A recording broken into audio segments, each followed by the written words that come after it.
DME mechanical B mechanical படிக்கிற ஸ்டூடெண்ட்ஸ்க்கான பதிவு தான் இன்னைக்கு. பொதுவா மெக்கானிக்கல்ல லேத் ஒரு பார்ட்டா இருக்கும். சொல்ல போனா இயந்திரங்களுடைய சொல்லலாம், அந்த அளவுக்கு லேத்துல ஒர்க் இருக்கு. சோ நீங்க வந்து இன்டர்வியூ போகும்போது பாத்தீங்கன்னா உங்களுக்கு ஒரு சில கேள்விகள் கேட்பாங்க. லேத்துல வந்து இந்த கேள்விகள் வரதுக்கான வாய்ப்புகள் இருக்கு. இன்டர்வியூல என்ன கேட்பாங்க, லேத்துல என்ன ஒர்க் செய்யலாம் அப்படின்னு சொல்லி கேட்பாங்க. பொதுவா உங்களுக்கு நிறைய ஒர்க் தெரிஞ்சிருக்கும். பார்ட்டிங், அப்புறம் த்ரெட், அப்புறம் டர்னிங், அப்புறம் டேப்பர் டர்னிங், இந்த மாதிரி நிறைய ஒர்க் எல்லாம் சொல்லுவீங்க. இதுல கீவே போடலாம் அப்படிங்கிற ஒரு ஆப்ஷனும் இருக்குங்க.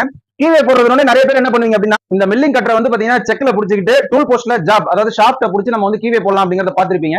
இப்ப நம்ம வந்து எக்ஸஸா ஒரு அட்டாச்மெண்ட் செய்யும் போது நீங்க வந்து பாருங்க, இந்த மோட்டார் அட்டாச்மெண்ட் நம்ம ரெடி பண்ணிட்டு செக்ல, அதாவது ஆக்சுவலா பாத்தீங்கன்னா ஜாப் இந்த பொசிஷன்ல வச்சுக்கிட்டு நம்ம வந்து கீவே போடுறோம் அப்படின்னா கிட்டத்தட்ட வந்து அடிக்கணக்கில், அதாவது நமக்கு எவ்வளவு தேவையோ அவ்வளவு லெங்க் நம்மளால கீவே பண்ண முடியும். அதுவே டூல் போஸ்ட்ல புடிச்சு போடும்போது ஒரு பர்டிகுலர் அளவு தான் போட முடியும் அப்படிங்கறத பாருங்க.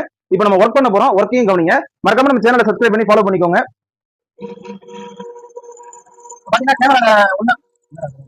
இப்ப பாத்தீங்கன்னா நம்ம வந்து கீவே வந்து போட்டாச்சுங்க. இது வந்து 4 புது கீவே வாங்க போயிருக்காங்க.